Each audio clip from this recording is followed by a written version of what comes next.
All right, welcome to the latest edition of the FPL America podcast. This is David Smith. Travis Hoyk. Brian Shesko. Gentlemen, we had a big game of football. Get you a sip of that coffee. Why am I not in focus? What's going on? Calm down. Tell the people why we're here. We're here to discuss Premier League football, fantasy football that affects any FPL player, Brian, across the world. All right. And we do have worldwide listeners. I always love seeing how many countries people listen to throughout the weeks. It's as you will always say, Brian, I'm always amazed that anyone listens to us. So that is always a good thing. Gentlemen, I came in dragging today. I know that happens before. I texted man of the house, Travis. I said, hey, bro, can you fire up a cup of that Joe that you got? Because I'm going to need something to fuel. It's just been a long, kind of dreary last couple days with work and basketball and other things. Remember, I'm coaching basketball and all the extra free time when I'm not podcasting and regular working, trying to make a living. Coaching girls basketball. We did have a game last night. Played a team. We were up 18-0 after the first quarter, and it was not a very good team. But true sportsmanship. We stopped pressing after the first quarter, dropped back to half court. Played some of the girls don't get chances to play much. Did you get beat? No. Okay. No. It was like a Mighty Ducks situation. Final score was 32-20. That's good. Okay. That's but respectable. we played a lot of girls who didn't get a chance to play. But we could have. I mean, at one point, I think it was in the second quarter. I think it was 22-0, and it just felt like even my girls on my team were like, "God, can y'all just put one in?" And I'm still kind of barking at my girls. We're not pressing, but I still want to play defense and Yeah. Because it's tough in those types of games to kind of stay sharp, but you got to. Anyway, but it gave us a good chance to play other people. But we showed a good level of decorum and sportsmanship because we've been on the other end of some bad beatings before, and it does no good to anybody. Anyways, also, tomorrow is my wife's birthday. Cheryl doesn't listen or watch, but happy birthday officially tomorrow to my beautiful wife. Anyways, I was running around. Brian, you asked before the pod, hey, did you get her anything? So, yeah, so mainly what she wants to go to Richmond and go shopping. And so she wants money. She wants to go visit our friend Kristen, League Billy's wife. Go visit over there, go to Short Pump, do some shopping. And so I got some money. And then also I have. Like you say that like you gathered it like acorns. Well, I think it's more like he was embarrassed to say what he really did because he had to sell his body. Got some money. Got some money. So then Nefarious also, means. and this is what I think you'll find funny, and I need to know if this is smart and like thoughtful, or if this is completely selfish. If you have to ask, I think you know the answer. I don't know. I think I have a chance at maybe carrying this. So Some decorum. I was gifted a 20-ounce Yeti cup that was gifted to me. It's got a good shape. It's not too big. It's sort of like the perfect amount, and it's kind of tapered at the bottom. Like they make some that are just like one kind of size, kind of all the way up. Shafty. Yeah. Mm-hmm. But then now they started making some that you can actually take the tops off and stack them. So they're tapered at the bottom and then they open up a little bit, but they're 20 ounce. Like the 32 ounces, all those are tapered so they'll fit in the cup holders. Sure. Anyways, so I was gifted one, and like my wife is using it all the time. I'm like, you have these other cups. She goes, well, this is the perfect size. So what do you think? I went and got her one for her birthday. And so is that selfishness on my part, so she stops using mine, or is it me being thoughtful, being like, hey, here's your cup? I don't know, man. She's already got one. That's my cup. She doesn't have one. Like I said, she's already got one. For her. I can't use my cup if she's using it. Do you have another cup? Yeah, but they're bigger. Like if you want the 20-ounce size. I've seen how much you drink coffee. I know, I do. Most days when I walk out the door, I have a 32-ounce cup. full of coffee. Yeah. Why do you need But so sometimes many things? you're like, that's too much. You're such a consumer. I think. Look, just like jackets, you need a different jacket for every single weather situation and or temperature, every temperature. Like, you got to have the right jacket, Brian. And so you got to have the right mug. Yeah. It's just, he has everything. You got to have the right mug as well. Anyway, so I did that, and I went and got a gift bag and got some tissue paper. Yeah, there it is. And I went to Party City, and there's a skater guy helped me out, really really helpful. But we were talking about skating, and he definitely kind of had the skater type attitude, but he's super helpful, and he was awesome. And I had my daughter and I were talking the other day, like, so my wife wanted to get some money, so we thought about putting some money in some helium balloons. And so, like, it's kind of fun. You can pop the balloon or whatever, but you can kind of see the money in the balloon. So anyway, so we went into Party City, and I did that, and we put some bills in, but he pumped one up, and it was too much weight. So anyways, I had to get 3 balloons and spread the cash out a little bit more. And so, yeah. You're talking about money a lot. Had to get some money. We get it. You're doing just well. Get some money. Yeah. Look, I didn't say that they were all hundreds. Were any of them hundreds? There could be ones. Oh, where'd you get the ones? Had to get some money. Well, from the bank. Had to Waistband. get some money from the bank. It's fine. Anyways, he's a plumber.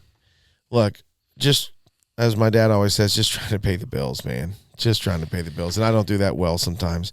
Yeah. Even if the money's there, it's just scheduling. It's just like, can you really adult? Just adult. And it doesn't pay the bills for sure.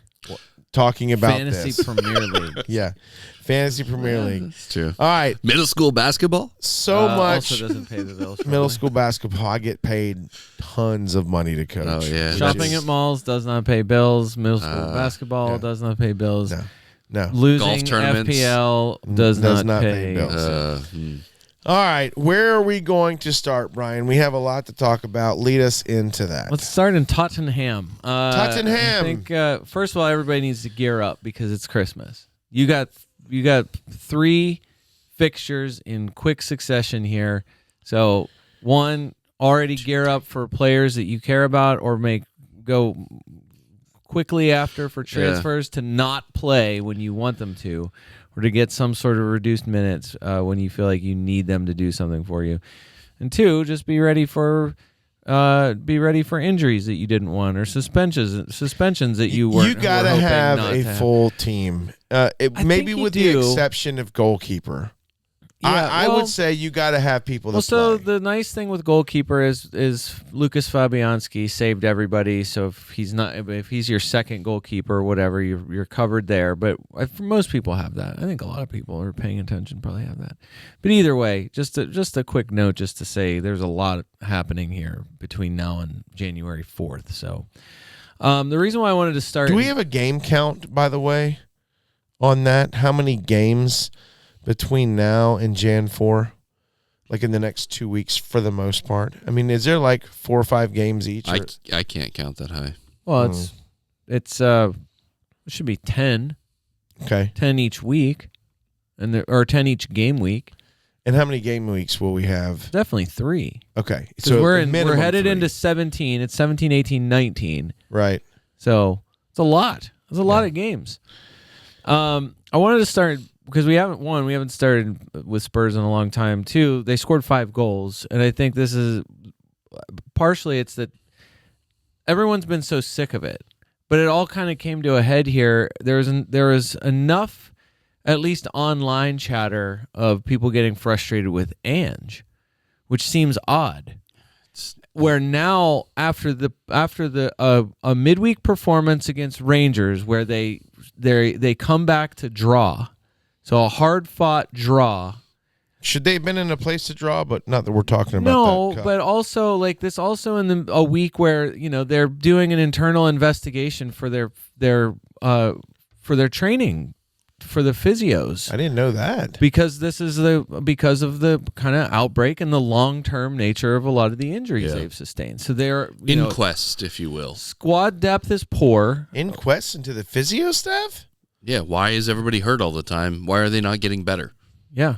So, and then you got to find somebody to blame. Wow. Yes. So, but that's only a natural question to ask and have answered. That comes around most clubs pretty often, I think. The issue is, though, now the fans, I mean, on the weekend were chanting. I mean, the songs were about Daniel Levy. Like, it's finally, I think this has gotten to a point where there's going to be real protests. There's going to be more songs about it. Because they're 10th in the table? Well, so here's the thing, Dave. Because it's the same old. Here's the thing with Spurs, and this is the weird thing. They scored 5 goals against Southampton, right? So, like, whatever.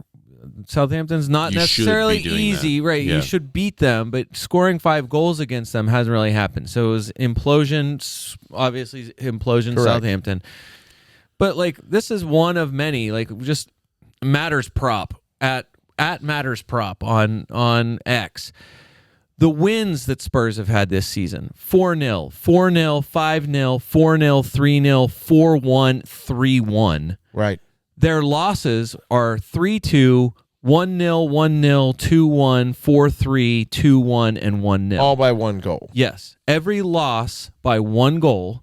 And the 1-0 losses, the 1-0 losses in games where, like the 2-1, I think is I think that was Newcastle, and that was one where it was like 65-35 possession, like 25 shots to 8 or something like that. It was one of those dominant performances where it just didn't, they generated low XG shots, but still were easily the dominant side and missed the better chances. But either way, like, like invert the wing. Somebody who's been, we've talked about that guy before. He's a kind of a love-hate follow for a lot of people, just because he's, whether you like his tactical analysis or not. Like he said this week, it's baffling how a team with the second best attacking record in the league and the third best defensive record in the league is 10th. Like, this is the weirdest thing with them. It's a little bit like when they lose the title. They don't win the title in a year where they score the most goals and have the fewest goals scored against them, somehow manage to not win the league in a season where that was true. So that's, I think, the thing with them is just, it's been an issue of which, like, you can still, and after all that, you can still say every week which version of Spurs is going to show up. Can I ask it's going to sound hateful coming from an Arsenal fan, but can I ask a legit question? Isn't this part of the criticism of Ange Postecoglou teams? Isn't this part of the criticism is sometimes it works, sometimes it doesn't? Well, I mean, I'm not trying to legitimately am not trying to throw shade here.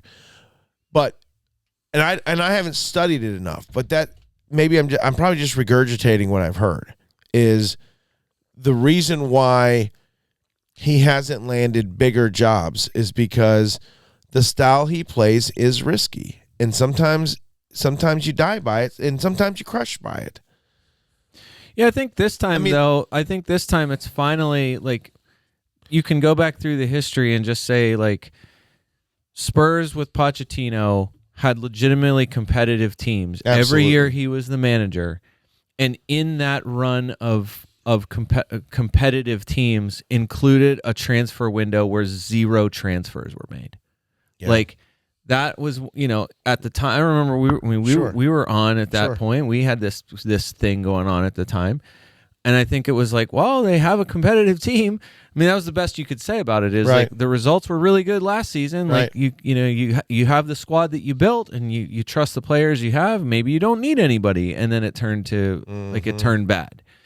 And so I think that's finally now, I think the fans I think it's now turned straight to the ownership where it's like, you are doing like, a crossover promotion with the new season of Squid Game, before as it's releasing this, in a couple weeks. We're not asking for that. we're asking for more money to be spent in a team that keeps like being this close, and now like, you know, Son is slowing down. Like, you know, you bring in Timo Werner, and that's like a fun experiment for 2 seconds, and now that experiment's over. Like they're definitely not like he's had a string of bad performances, and now that even the manager can't back him anymore. Right. So like highly critical. Right. So that I think that's the issue, is that finally now you have like Christian Romero was the one that seems like was the catalyst for all of this, because there was a chance for him to say, yeah, like we need to somehow not backing the manager, and he did. Sure. He backed the manager, and he did not back the ownership, and so and eventually had to apologize for that. However, I think that was just, it brought all the feelings together for everybody to say, that's why we love this guy. Stop criticizing the players. Stop criticizing the manager. Like, finally, can we kind of focus this on the ownership? All of that to say, a 5-0 result against Southampton was enough to remind everybody, like, and James Maddison said it after the game, we feel like we can do this to anybody. And they kind of have. Like, they've been able to do that against good teams. Like, so I think that's the other frustration here, is like, they have been able to put up a lot of goals and a lot of points against really good teams. Dave, I don't know. It was 5-0 at halftime. Right. And Brendan Johnson had none of it, and I wanted to smash my head against the wall. I'm sure. You know, and he'll be part of my apology at some point later.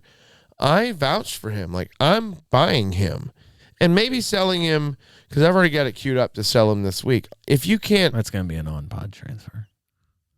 I have a queued up -8 on the. I'm first place in the podcast league. No, in the mini league.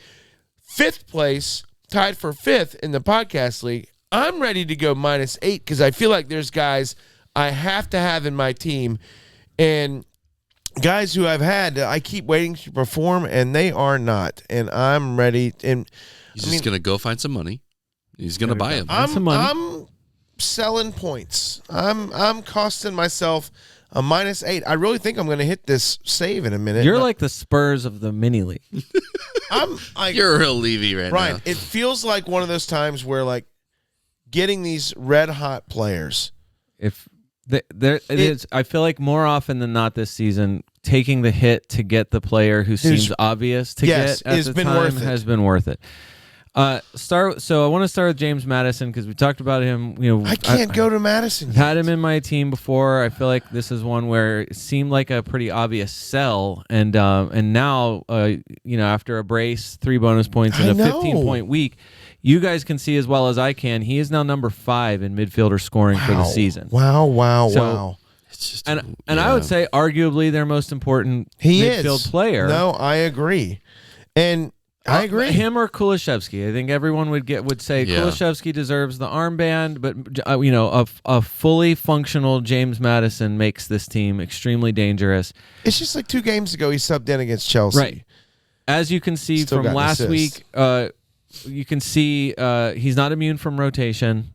But you can also see, like, as last week against Chelsea and from Aston Villa in game week 10, he can also come off the bench and get points for you in even as little as 8 minutes. I agree.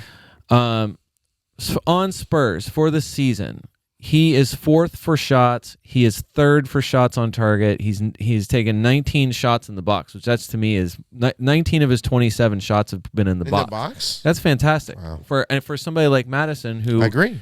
I think the talk had already been, I can't remember, was it at the end of last season or was it already this season, where Ange had talked about wanting to get Maddison more forward, wanted to get him more involved in the box, getting him more shots closer to goal. Whether that was wherever my memory is on that, it's working, because he's 19. I said 19 of 27 in the box. 8 big chances, it's fine. I mean, he's 3rd on the team. Brendan Johnson and Solanke are the only 2 with more than him. And I would say, like, 53 touches in the opposition box for him on the season. Not too shabby, considering, for comparison, Brian Mbeumo, 52 touches in the opposition box for the season. So, pouring some coffee, man.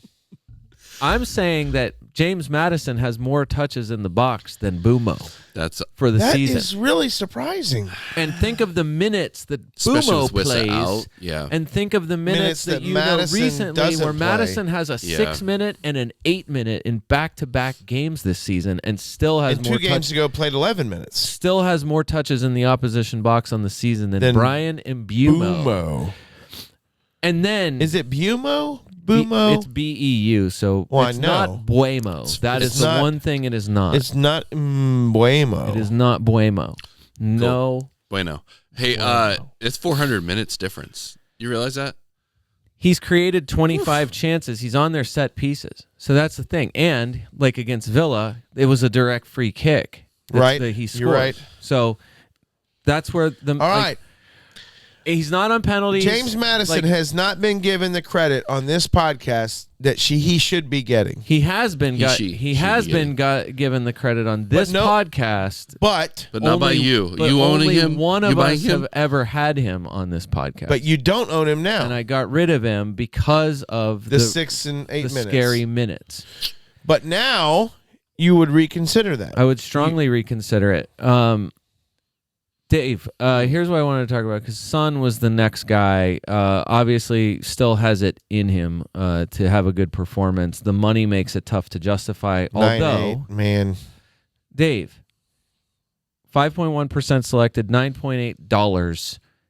Considering the fact that he's on penalties, could you make the slightest, most insane possible case for choosing Son over Bukayo Saka? I knew you were going there.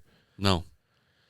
Here's on the grounds that Spurs are going to score a lot of goals, and Arsenal is West Brom.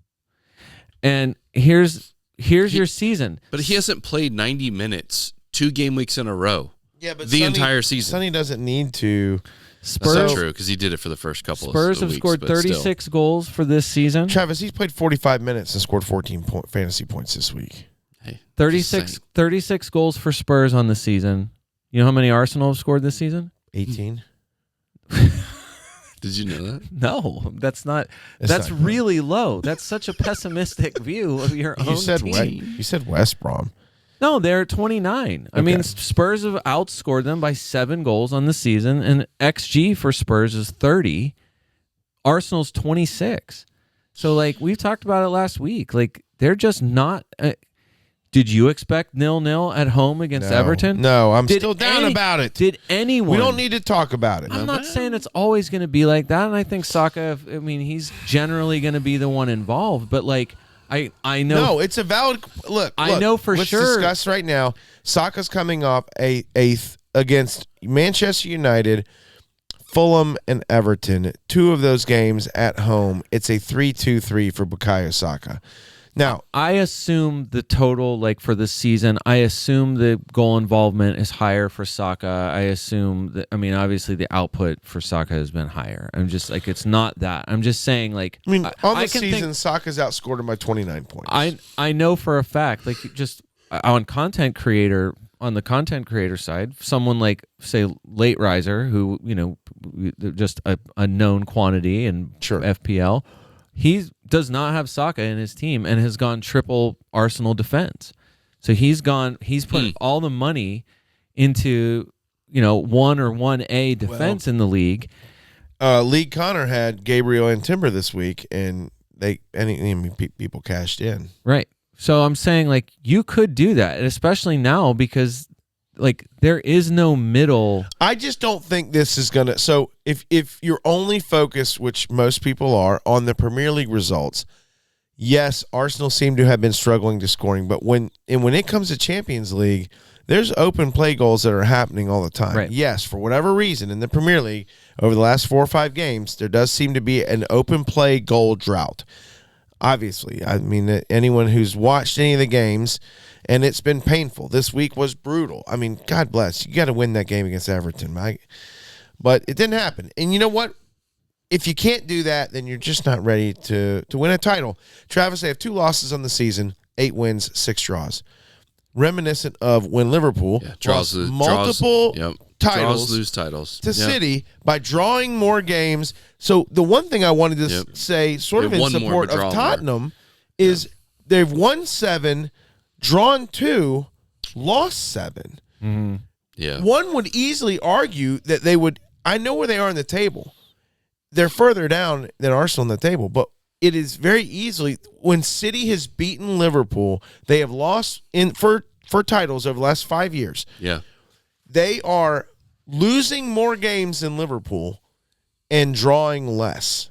Yeah. And therefore those non-draws, they're risking the loss to get the win, and in doing so winning more. They're winning more. Yeah. And Arsenal is not ready. I'm telling you that. I mean, they're not. Over the last 4 or 5 games, I'm like, well, whatever. Welcome to top 3 again. Good job, but they're not. Unless they and they haven't done this recently. Had a great winter, holiday. What's NBC calling it? The holiday cheers season or what? I don't know what they're calling it. But this next matches of games, this next group of games, the festive fixtures. Thank you. What happened to you?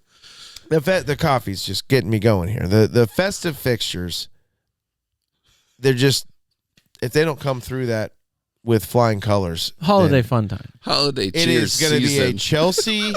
I can't believe I'm saying this, but it's going to be a Chelsea Liverpool race. Wow. Well, Dave, I don't know about that. Brennan Johnson. It ain't going to be City. 45 minutes and a yellow card for Brennan Johnson this week. On what they spend.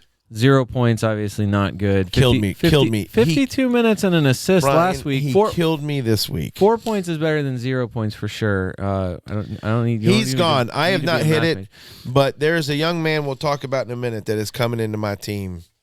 And Brennan Johnson is leaving. He's 8th overall in the season for shots. 37 shots this season. He's number 1 for Spurs. All 37 shots for Brennan Johnson in the box. He continues to do that. That's been a good number for him all season. An unmatched percentage for shots in the box, by the way. Just need minutes. But you do need him to be out there for more than 45 minutes and definitely not get yellow cards. Speaking of minutes, we've now talked about middle school basketball, your wife, and Spurs for 27 minutes. Do you think anybody's still listening? Your brother definitely isn't. Back-to-back goals for we don't want him listening. Kulishevsky. If you can take an odd benching and a low ceiling, then Kulishevsky might be the midfielder for you. He's still good. Fair. I know, but would you own? Like, what would it take for you to own him? Wouldn't pick him. Nothing. There's no world where, unless he's starting striker for them somehow. Pedro Porro. Hey, real quick, hold on. Would you rather own Rogers or Kulishevsky? Morgan Rogers. Rogers. The price difference I'd rather is huge, have Morgan right? Rogers. Okay, who has more fantasy points on the season? I'm guessing Kulishevsky. He does. Yeah. Would you rather own Matoma or Kulishevsky? I would probably. I mean, my head says Matoma. Kulishevsky has outscored Matoma on the season. Not surprised by that. Not by much, so. Right. Would you rather have Kluivert from Bournemouth Come on. See, these are all in the or same. Kulishevsky? This is well, other than Matoma, who has there's still a FPL premium attached to his name. All these, I mean, I would rather have Kulishevsky than Kluivert, but What about the guy that we're about to talk about in a fean minutes, Ahmad Diallo? well, that's different because those guys are so cheap. Okay. 29.5% still have Pedro Porro. I'm surprised it's that high. He was going to be rested. Pretty unanimous from Spurs accounts that he more than anyone needed to be rested, and he got the rest. And then of course Udogie gets injured. Quad tightness for Destiny Udogie. And those are some quads. Wanted to continue, but we can't take any risks at the moment. Injury for Udogie. So Porro lucks into 62 minutes and a clean sheet. If you had Porro, are you holding him? I don't own him. So I'm not sure I could answer that question. But why would you? He's too expensive to hold. There's no reason. You could easily do what you were talking about, moving to another Arsenal defender. If you were buying right this second, he's 0.1 from Timber. He's top 7. Yeah. He's That's where 0.1 I'm from going. Timber. Like, there's no You don't hold reason, him. even if you have him right now, he was been I about just that think price. Timber's chance of getting a clean sheet is better than Porro's. Yeah. Even though Poro's offensive capability, he's proven all season, I'm just saying, can be pretty good. I'm just saying, even for actual ownership, like Timber's only at 7%, and he's 0.1 more than Pedro Porro. What are the Porro owners doing? Are they also having Timber? I guess that's possible. I'd like to see the overlap on that one. Jed Spence with a really great performance. I'd really love to see him Get a play, run. but he was limping heavily at the end of the match, so it's not really anything you can do. For 4.4, He's worn out. He hadn't played football in 3 years. Should he get a run of starts in the side? Spence actually doing what some people had All right. expected of him. Very But one talented. last plug I for was going to Frazier. say, we're at the end of the Spurs Frazier timer. Forster, 4.3, 0.7%. Vicario is for sure not back until February. You get Forster for a month and a half. He has made 20 saves in the 4 games that he has started. Wow. And after a hero ball performance against Rangers midweek, I think Forster won over even some of the more skeptical Spurs supporters. If you have 2 goalkeepers of Forster and Fabianski, you are spending a total of 8.3 for your starting goalkeepers, at least until February. Wow. It's not insane because really, what are you expecting from your goalkeepers? So Points from saves on that's those guys it. specifically. That's I just think Okay. the team, like I said, All that being said, they are third attacking side, number 3 for the season. This is not some and how many would you own right now? If you could bring, if you could wild card right now, in your wild card, how many would you have in your team? I would have. Madison. I would have 2. I would do that. Who's I your would do second? I would do Madison and I would Solanke? do Forster and. Forster. Oh, Forrester. I would do if I was wildcarding right this second, knowing I could do it again in February. Right. At some point, I would do Forster and Madison. Okay, Travis. Same rules. So, I could get behind that. we didn't even talk about Solanke just because I don't know just what not you're doing. there. I don't know what to Yeah. do with him. I feel like it's the same every week where, he's going to take some shots, he's going to be involved. I think he got a return of some kind this week, but It's just the it's same not a as lot. Bournemouth. Yeah. It's just not turning into what I think everyone expected. He's good in better real life than fantasy, and I think that's kind of where he is. He's a guy that needs a consistent team behind him in order to be consistent himself. Yeah. And they're I think not. I agree because of Forrester's price.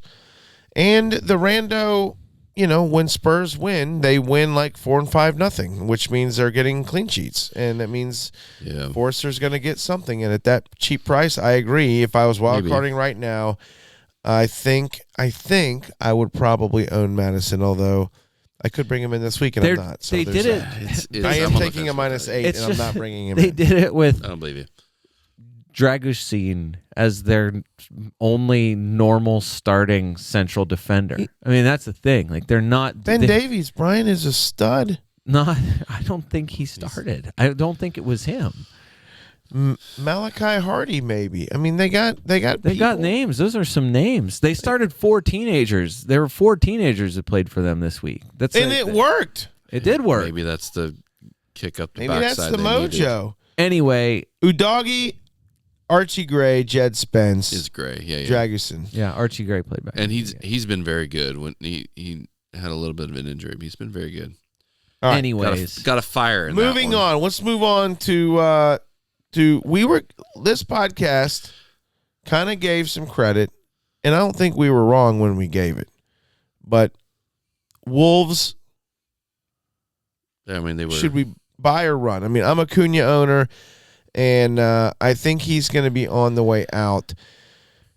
I mean, really? I don't. scored. Yeah, like well, okay, so And he's up against Leicester this week. I mean, the Wolves. well, the, there's a chance he could be suspended this week. the Wolves implosion gives managers a lot of managers.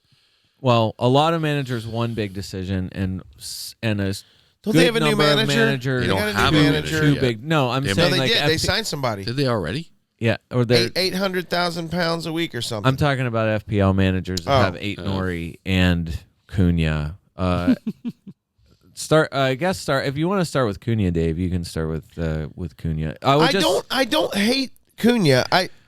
What's just annoying to me is every single time I own one of them, Cunha got me a 9 this week, and I started him. Right. But the 3 weeks before the week before that, he got me a 1. 2 weeks before that, I owned Strand Larson, and he was getting me nothing. And then all of a sudden, against West Ham, Strand goes off or whatever. And I don't know. It's just like, would I rather own Cunha or Isak, or would I rather own Cunha or Nico Jackson? And if I can make the money, like I have the money to make Cunha turn into one of those guys. Yeah.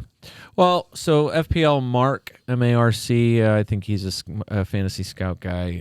He helped everybody out this week because he went back through some of the recent potential suspensions and when the actual punishment happened. And so Kudus this season was the suspension was announced. The potential suspension was announced October 24th. When he was potentially going to be suspended, he had until October 24th to respond, that's where we are right now with Cunha. His punishment came on November 6th. Morgan Gibbs-White, similar situation, had until September 27th to respond, wasn't banned until October 18th. Rodrigo Bentancur was the huge one for Spurs. September 19th was his date to respond, and he wasn't banned until middle of last month. So the feeling is it will not be an immediate, especially if Wolves appeal, because then the process will take longer. I think what I've heard, the understanding of it is if they appeal the actual suspension, there's the danger of it becoming not just like the full suspension or possibly worse. If they appeal the length of the suspension, that might actually work. It's admitting the wrongdoing, guarantees the suspension, but it might not be as long as what is recommended. Yeah. I just think it seems less than optimal to drop him ahead of Leicester. And the reason why I say that, Dave, Opta gave us all your numbers for this week. Since Ruud van Nistelrooy got to Leicester, they have faced 74 shots in the Premier League, which is by far the most of any team. They've allowed firing line 28 shots on target in 3 games. They have attempted 22 shots themselves, so they have a minus 52 shot differential, and their XG against is over 8. So, do you have an idea how Ruud fixes the Leicester backline? Is there players there that fix this problem for them ahead of Wolves, who just now are they know they're getting a new manager? I was going to if they had not announced the suspension, if it was already happening, then yeah, I'd be figuring out a way to get. He would be gone. It would have been Cunha to Isak, no question. You think he's probably going to be able to play? I'll go find some money, and then I would buy Isak. But now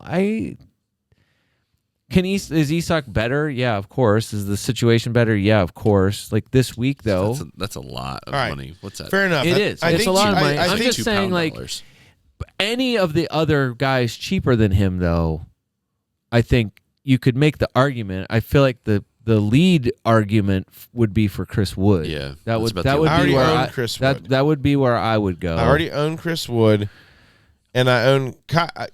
Okay, well, Kai, you gotta get rid of. I was trying to save my night moves. I was trying to save my moves. He's gotta figure that out. Get rid of Kai.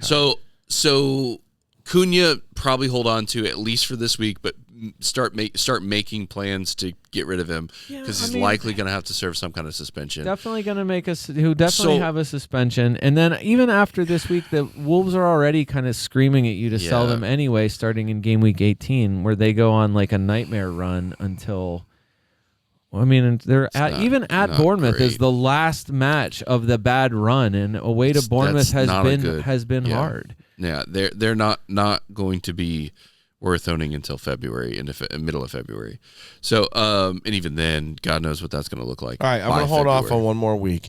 But if he gets stooged, that could be a problem. So, coming for both. The bigger issue is Ryan Aït-Nouri. I hope he gets 1 assist.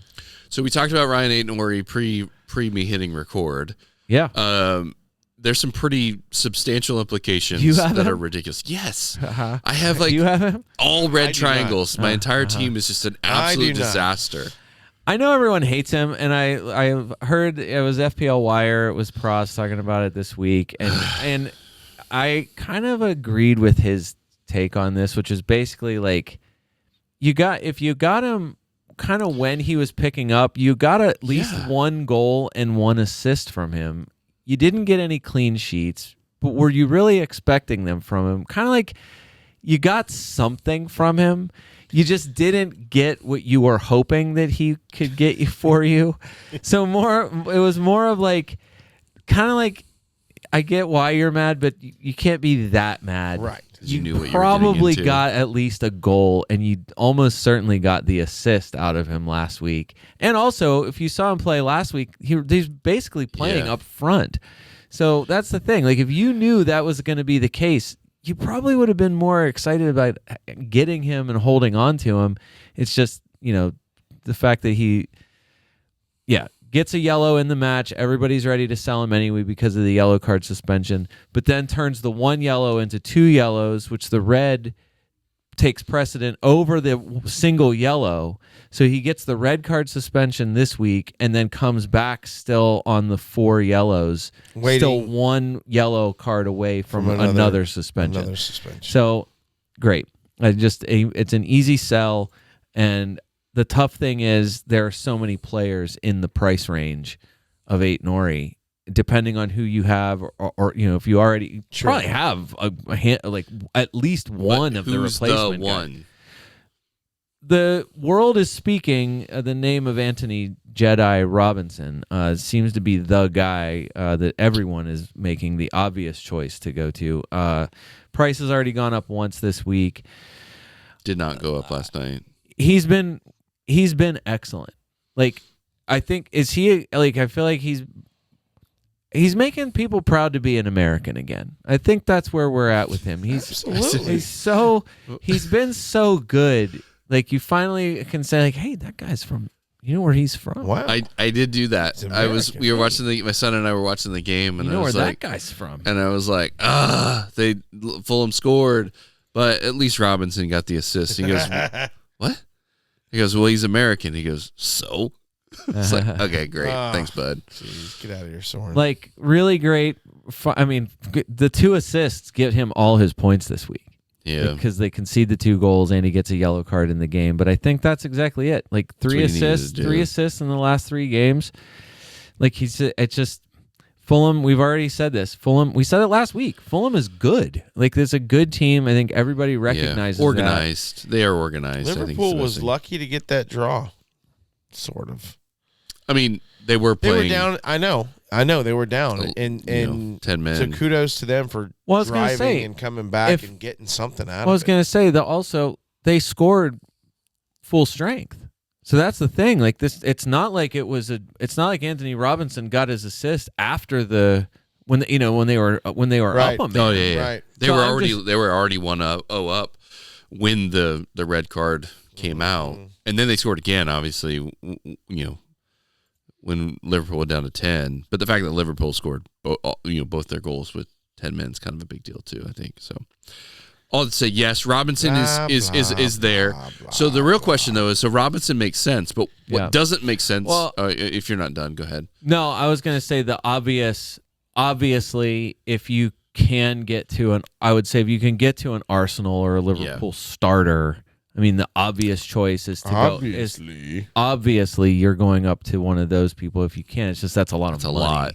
So another cheap one though. So if you can't get to an Arsenal defender, well, all the numbers are Ashley Young still. Ashley Young it's a crazy world you live in. It's only owned by 3.4% of teams. Yeah, and the guy we kind of have. I mean. Recently, Brian, it's like, okay, what are you going to do? Own him? And then it's sort of a laugh joke, ha, ha, ha. And he just kind of keeps grinding and getting results. Well, and even this week, like, Mikolenko is the other defender who goes for me. He put up a 9, so he actually outscored Ashley Young this week. He is on 4 yellows. Right. Yeah, but Ashley Young is 4th in midfielder scoring for the season. He's like feel like 65 years old. He's got the experience to I know. You're right. get through. it's not the first time Ashley Young has made an appearance on this podcast, but I feel like given the fixtures again for Everton, I asked last week, I would ask it again this week. What week do you feel comfortable putting an Arsenal or an Everton defender into your starting lineup? It's going to be a while. Right. That's true. So it doesn't matter, though. I have Mikolenko. I don't like that he's in my team, but it costs 4.3. Yeah. Right. The next obvious one, which I'm surprised you didn't go to him next just because he had one of the biggest weeks of anybody this week, was Lewis Hall from Newcastle, 4.6. He's actually, you save yourself 0.2 if you, depending on when you bought 8 Nori. Yeah, basically, I don't know if you don't already have Lewis Hall. I don't know that it's a recommended buy. Just because first time he gave you a return since match week 10. So. It's been a while. I would say like it's at Ipswich this week. I guess that's fine. It's as good of a matchup as you can ask for, I suppose. But then Aston Villa, Manchester United, Tottenham before the break. Not necessarily very good, considering 2 of the United and Tottenham games are away.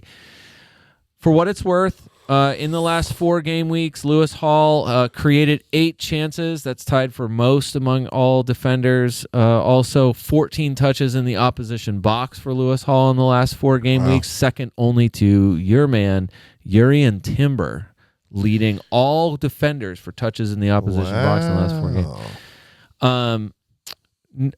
I have him. I was happy to get his points this week. I still feel like Newcastle defensively, I don't know. I still don't feel like they're very good. I don't know. They're hard to put a finger on, too. Any Chelsea defender not named Mark Cucurella, only because Cucurella is suspended for Everton this week. We'll be back against Fulham next game week. Cucurella is crazy, though, too. He had 0 returns of any kind all season until game week 14, and then goes a goal and 2 assists in the last 4 games. But I would just say again, I still feel the same way about them. Like last 4 games, no Chelsea defender has taken more than 4 shots, and the person who's taken 4 is like Tosin. So it's like it's not even like the guy like I think last time we talked about them, Malo Gusto is the one guy where I'm like, well, if he's starting, like you can kind of count on him. He's been the more attacking defender or whatever, but even he other than some chances created, they're not really doing anything. I feel like the whole Chelsea defense is a huge shrug. And when we talk about, you have Enzo in your team. I do. Or you have Cole Palmer in your team. Yes. I think it's more likely. I would feel better about it if I had Enzo, Cole Palmer, and Nick Jackson than any defender. Yeah, especially like Colwell or going to Robert Sanchez or whatever. Like Chelsea. I feel like that's like the least exciting. If they're not thing you first in scoring goals this season, they were last week. Is Spurs overall in the season? Has Spurs scored the most goals, or is it Chelsea? Yeah, my guess is it's one of those two. It is Chelsea. Yeah. It's Chelsea 37, Spurs 32. 36. 36, that's right. Yeah. Yeah, and then that third does not and then surprise third me. is Brentford. Which is kind of wild. Yeah. So you could another big return this week for Tyrick Mitchell. So the Crystal Palace defense shows up this week. Daniel Munoz is another one, but you can't buy him really just because he's suspended but you wouldn't buy him ahead of Arsenal anyway. But people are doing that. He is in the top like 20-ish for transfers in for defenders this week. So I think the price is right. I think that's why. Bob Barker? Yes. He is dead. 4.7 for Munoz. Just 2.9% selected. I think that's been one of the big changes for Crystal Palace, and we could talk about that more if you want to talk about it with Sarr or whatever later. We talked about Mateta last week, but Crystal Palace attacking-wise has been really good. Daniel Munoz is one of the guys who high chance of goal involvement. We talked about it before with Tyrick Mitchell. Like he's the assist, like he's the chance creator, I guess. Like there's more likelihood of him creating chances, I think, than any of the other defenders, and Munoz more likely to be in a goal scoring position. Oh man, so often. So arriving at the back post. He's good at it. We'll just, and then look at the schedule. I just feel like with them, coming up, like again, you're probably, I don't know, Dave. What are you expecting out of Arsenal Football Club? Bro, I don't know. At Crystal Palace, the mojo level from Arsenal fans at the moment's kind of low. Like a little frustrating, kind of low. It's like, what can the midweek team show up on the weekend? That's what it feels like right now. But so we'll see. I don't know. They got a cup match game tomorrow. I think they're playing United in the League Cup. If only there was a way. But so we'll see. I mean, I don't even know if you can even ask anymore. Do you? I was going to say, do you feel like, I don't feel confident at the moment. I'm not selling Saka. Well, but I'm just saying, like even last week, like what match more than home against Everton do you feel better about? Almost We're more zero. confident. Where you're like, no, we'll get a win this week, and then next week we have Crystal Palace, whatever. Yep. And then you draw, and not just draw. You actually have Crystal Palace twice. You played them tomorrow and on Saturday. Is that right? Yeah. That's crazy. Unless this is wrong, but no. They're definitely playing on the weekend. Maybe you're right. Yeah. Wow. That's what. That's my wild. site says. Playing back to back. Now that's interesting. Would that change things for good or worse? I don't know. That's just kind of wild to play teams back to back. And I know that happens. That doesn't happen a lot. Yeah, we did that against Everton. You know what I'm a little ago. disappointed about is 1-1 that we lost one. didn't talk about that it was Brighton, that they played Brighton ahead of when we were potted last week. We didn't talk about what I think your favorite derby. Yeah, I think that's the stupidest derby, the A23 derby or whatever the frig it is. Brighton gets smashed. They did, which is surprising. Yeah. I mean, hey Brian, it's a derby game. You never know. You can't go with what's on paper. Well, I'll just say that just looking at the rest of the schedule though for Crystal Palace, I just think this week against Arsenal, at Bournemouth on Boxing Day, I don't know. We said it's been trickier there. Bournemouth, objectively, a tougher nut to crack at home than on the road. Starting in game week 29, like that's if you wanted to. I guess you could wait till then. You don't necessarily have to make the transfer now. But home to Southampton, and then home to Chelsea. That's kind of wraps up your heads into the new year. So home Southampton, you probably want a piece of that. Yeah, for Crystal Palace. Agree. Home to Chelsea, I don't know, not as excited about that. But then after that little break, Leicester, West Ham, Brentford, you get some matches where I think it's definitely some plus matchups for Crystal Palace if you want to jump on them at that point.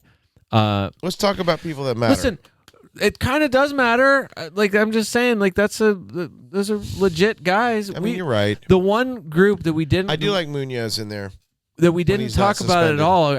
We kept bringing it up. It just keeps not happening. Was to go back to the Nottingham Forest defenders. The Nottingham Forest defenders, Milenkovic scored again this week, and that's what I was going to say. The thing I keep wanting to say is that Ola Aina keeps cracking the top transfers in for defenders. He's easily the most expensive of the options, and we've said it forever. He doesn't do anything to separate himself from Milenkovic or Murillo. And then if you knew, now you could, the only thing is their Alex Moreno and Nico Williams side is no longer, that's not an option. But the three other guys, that Milenkovic and Murillo are both cheaper than Aina, and both of them have returns more recently than Aina does. And the only reason why people are buying him is because he scored that one goal. And I'm just I don't understand why he keeps... Milenkovic is what in three out of his last 4 games. Milenkovic. You need to say it right. Put all the Milenkovic. Okay, sounds great. It's Milenkovic. What 3 of the last 4 games is it's like 9-0-6-7 or something, right? Right. So that's why I'm saying, like, he's the guy. We talked about it the last time we went through the Nottingham Forest numbers. It's still 4-6. true today that 4-6. Milenkovic is the guy who has the most shots, the most touches in the opposition box. Murillo is the one who has created the most chances. Ownership Ola Aina 2.4. does all the dirty work defensive stuff, and Yeah. it's the reason why in low-scoring games, he's probably the more likely guy to get bonus points. The thing is, in games where like he's no goal threat, like he offers no goal threat, and he doesn't do anything really he has nothing to do with chance creation and open play. So Murillo and Milenkovic are the only 2 guys you could ever really count on All right. if you were going to play that way. Would you rather own Milenkovic or Anthony Robinson for the next 5 match weeks? I would take Robinson. Really? Yeah. I'm shocked by that. It's just that Fulham, I think I would go Malenko back. What's his first name? I'm calling him Nikola. I think I would take Nikola over Anthony over the next 5 match weeks. Okay. Anyone want to take that? We haven't had a bet in a while, Travis. We haven't even looked at our bets in a while. That's because I'm winning them all. There's no point in There's looking. no freaking way you're winning. Winning them all, Travis. I have who won. That's crazy. I say over the next 5 match weeks, I won the Nikola first one. Scores more than Anthony. Brian won the second one. You won the What third say one. you? Brian won the. You've only won Anthony one of our Robinson. bets. No, I so won them far. like all, bro. Don't even. You're just not. No, even I would take Brian I would won. take Anthony Robinson All right, Okay. for the next all fight. right, Put it on the board. What's the bet? Ode to fantasy. Just So, more fantasy how many- points. More fantasy points in the next 5 game weeks. Anthony Robinson or Milenkovic or look at this photograph. Nikola. You did Nikola. Malenko back. Yeah. Nickelback. So Nikola Nickelback. more. The really nice thing is 8 Nori. Like I bought him at What whatever. game weeks is that? Which match weeks is that? Next 5 match weeks. So Which match is, weeks 7, 8, 17 through 17. Did I get him at? I must have gotten him at 4.4. Who? 8 Nori.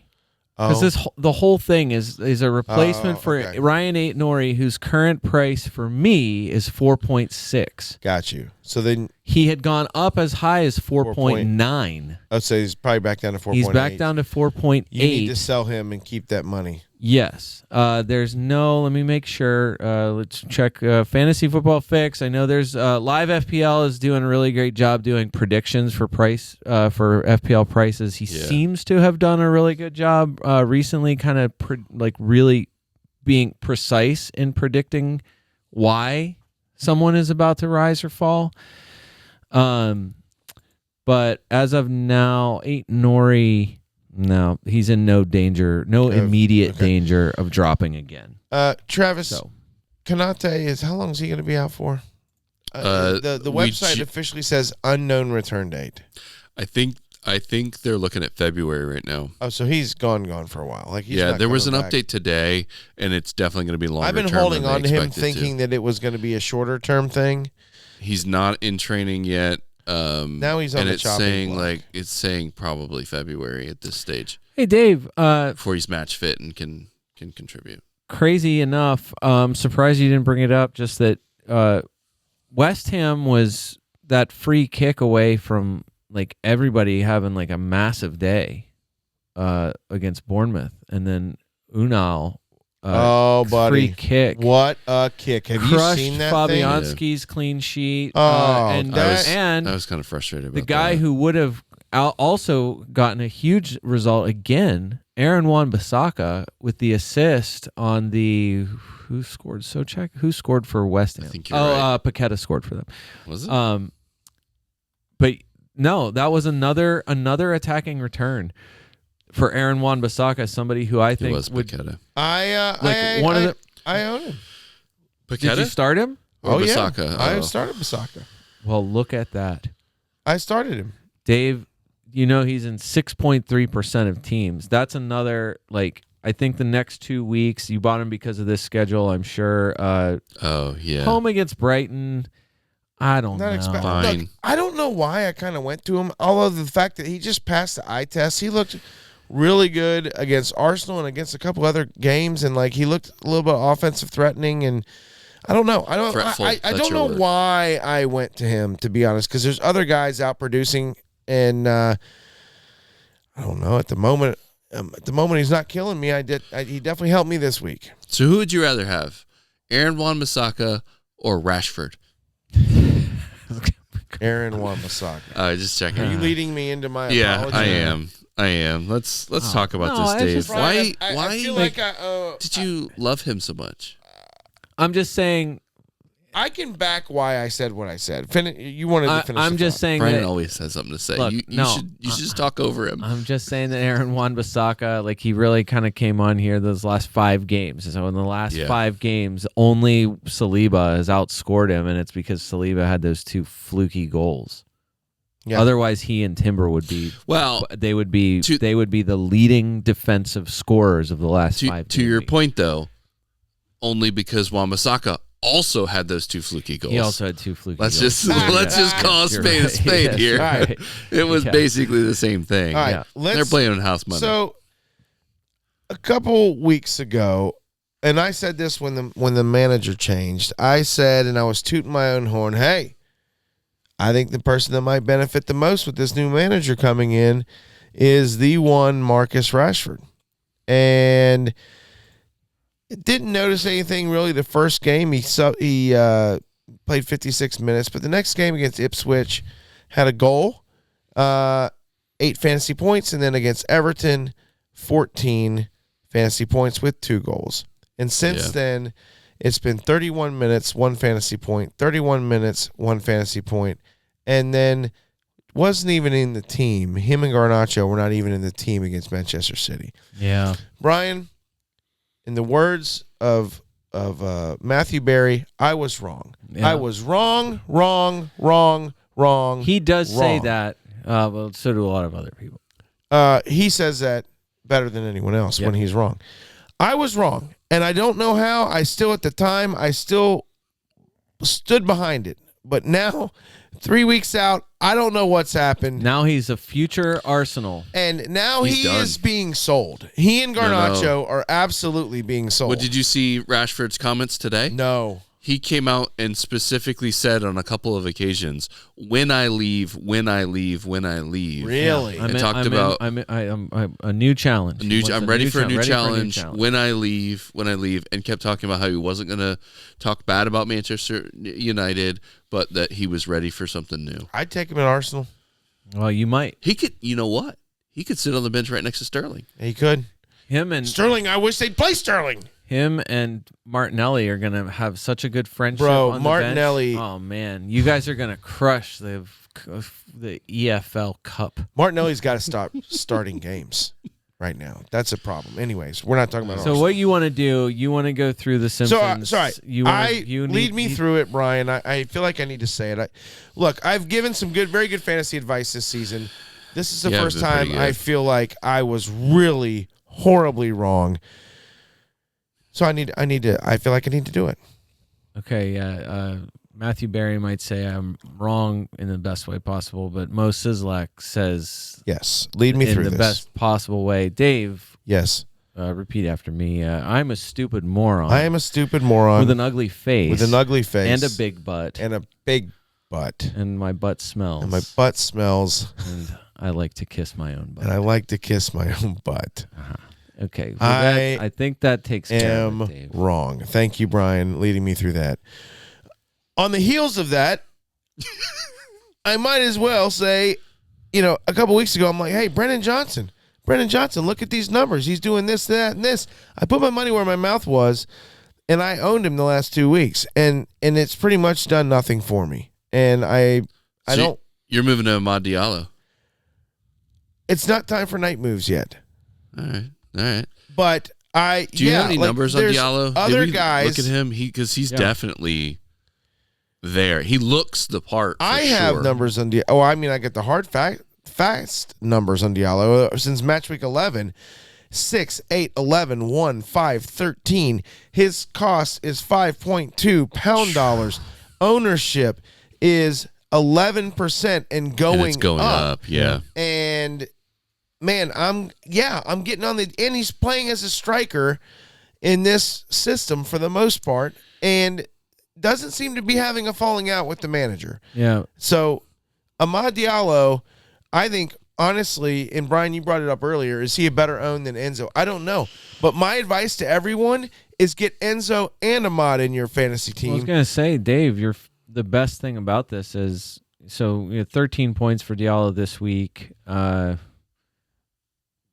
week 11 is probably where you start, just because he was benched in game week 14 against Arsenal. Otherwise, he started all of those games.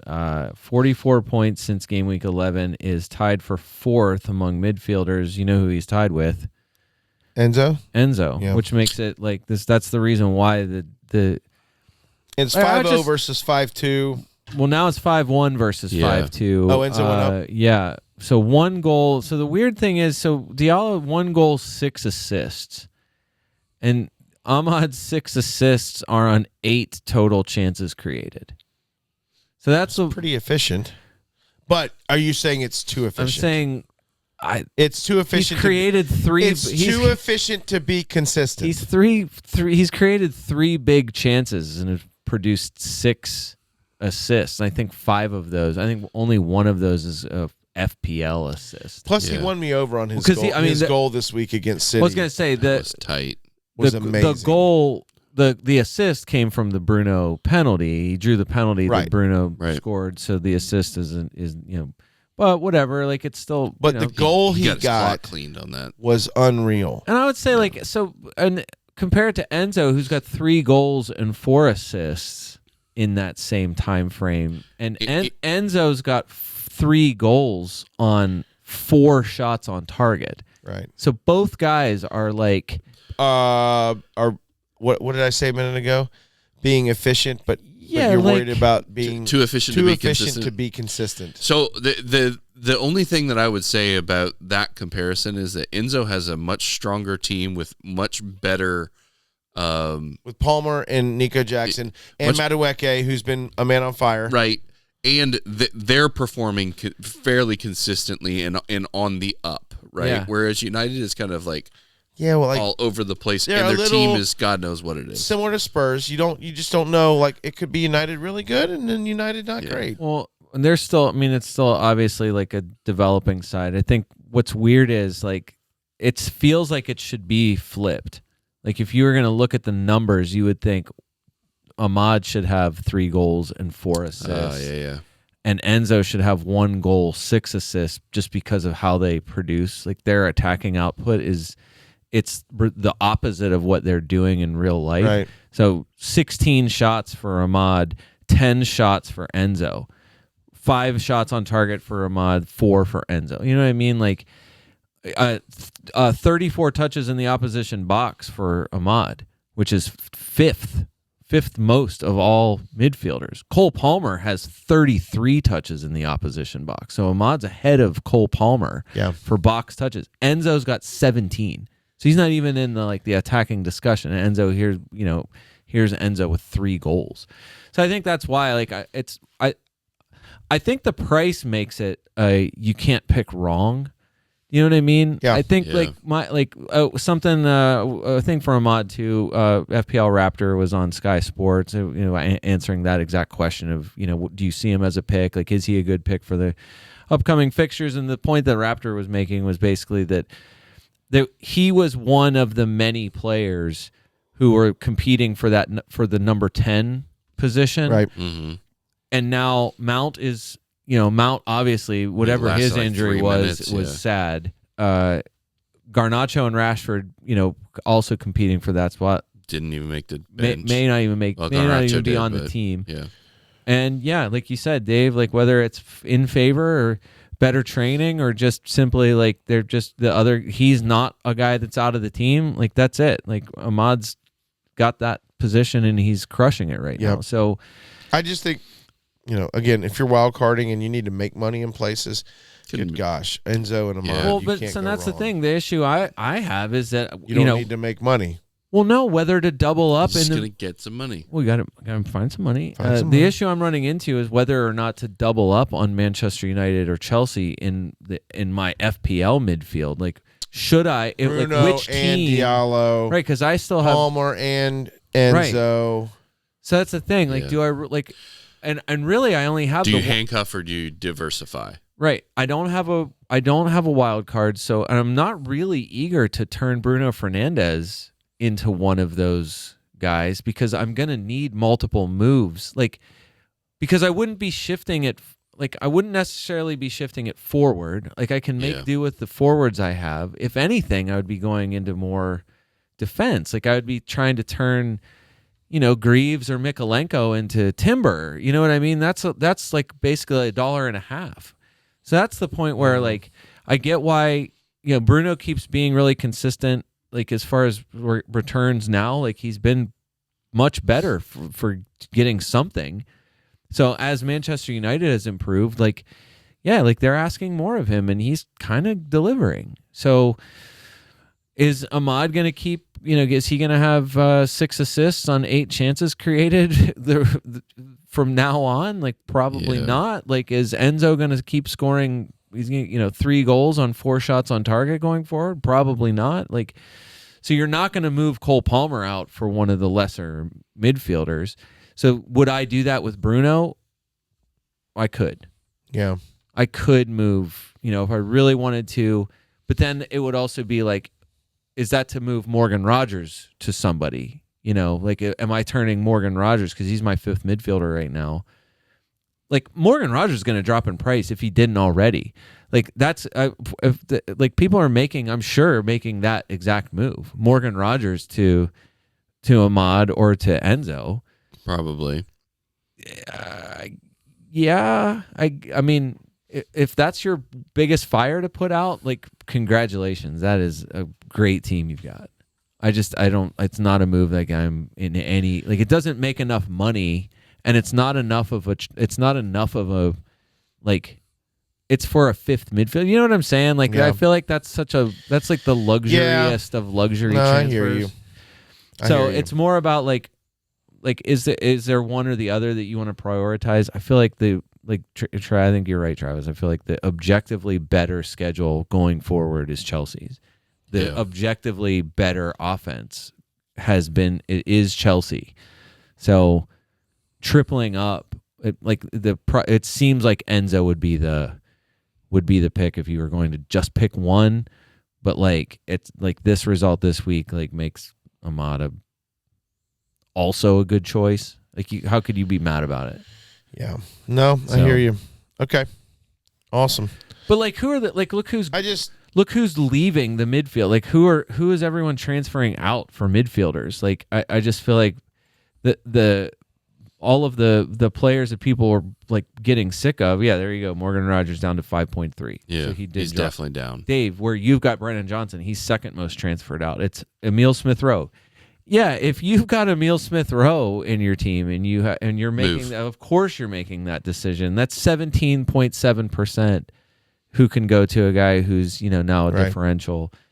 But if you've got Smith-Rowe, you're moving to Iwobi, right? Like, you're finding the 0.2 to get to Iwobi. I don't know. Against Southampton this week? At home? I still trust Iwobi. I think it really depends on what else you're trying to do. Like, if there's just no way I'm owning Iwobi with Ahmad and Enzo out there because they're cheaper. Yeah, and they have a better chance to produce. Although Iwobi has not been bad, that because Iwobi's numbers were better. You're right. They're not. They've been good. I don't know if they're that much better. I'm just looking at I mean, I agree with you. They have been good. You're 1, 2, 3, 4, 5, 6. The top 7 midfield transfers out are all players that you would say, yes, I will gladly transfer those guys out to get either Ahmad or Enzo. And I'm like, but it's Morgan Rogers. Okay, that's, again, I feel like luxury move. Brennan Johnson, that could backfire. Brennan Johnson, it's not like Brennan Johnson got bad all of a sudden. I think it's Brennan Johnson's minutes being managed because they cannot afford to lose Brennan Johnson. There's no reason why Brennan Johnson cannot come back and score a goal against Liverpool. You never know what the training staff does behind closed doors. That's why there's an inquest. There's an inquest. They might slash his hamstring for all we know. I can't afford to own him. Right. If he's going into that physio room, I'm just saying, like, that's a guy. It's cursed. As of right this second, like, yes, you would make that move. Smith Rowe, yes. Luis Diaz, of course. Matoma, yeah. Brighton's fixtures are still good. It's just they've been disappointing. Yeah. So I feel like that's another guy that's like, it's not because Matoma, he played 90 minutes again. I think maybe you'd like worry about that, but now they still have West Ham and Brentford in their next two. Like, Matoma can't outscore Diallo or Enzo in one of those two games. Are you serious? Like, I feel like that's I don't know. Just seems like a move. I don't know that I'd be like, I have to make that move. Rashford, yeah, absolutely. Garnacho, absolutely. And then after that, Saka. Saka's your 8th most transferred out midfielder going into the weekend.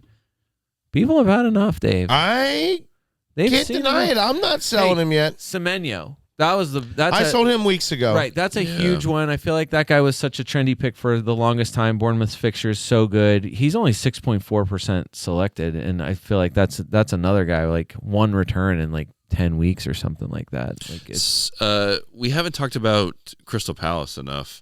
I think you wanted to target in on Ismail Assar, Isak, but and obviously not Crystal Palace, but a couple of other folks that.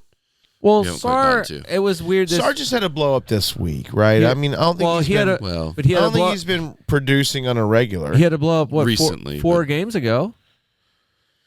He had another big game 4 games ago, something like that. It was double digits. Yeah, it was match week 12 against Aston Villa.